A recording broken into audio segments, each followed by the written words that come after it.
enough with that poop. Let's check out Nintendo World Report's comment section for this. Realistically, Capcom just f***ed themselves. As someone already mentioned, late 2005 is around when the next generation is rumored to be starting. All Capcom has done now is pissed a hell of a lot of GC owners, often destroyed their own hype. I can promise the sales won't be as strong as they would have been. A lot of people were willing to buy cubes for this. Now many will wait, and hopefully forget about RE4.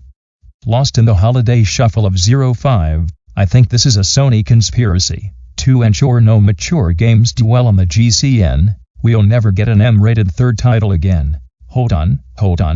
You can't determine anything about the Revolution yet. We don't even know what it is. You don't name something Revolution unless it is going to deliver.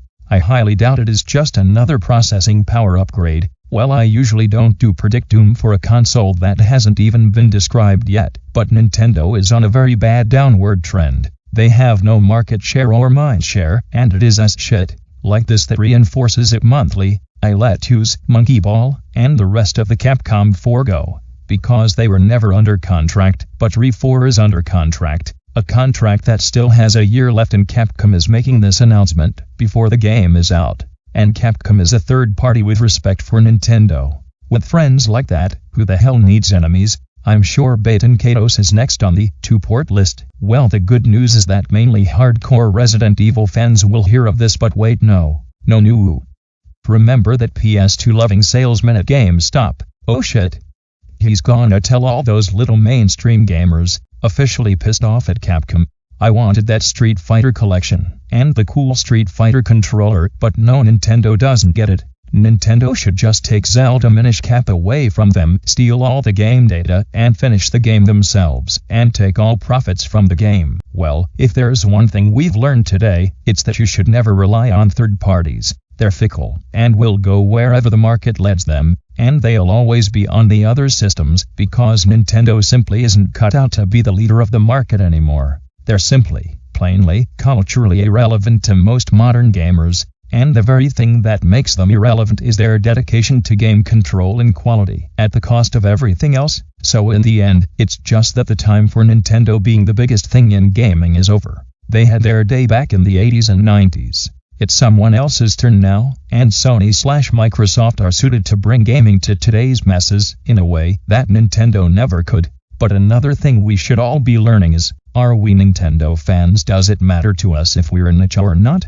Does it matter to us that we're buying a console for only one company's games? Does Nintendo still strike us as the only quality game maker out there, or do we play their games and go, like all our PS2 loving friends? Simply put, do we care enough about playing Nintendo games to disregard market share and industry speak? Do we believe that we can't find higher quality games of this style elsewhere? Do Nintendo values still matter to us in these modern days? Capcom always finds a GD loophole, but I kept hearing that this one game was under contract. What the hell happened to that? How is it that based on a lot of voices they decided to release it multi-platform?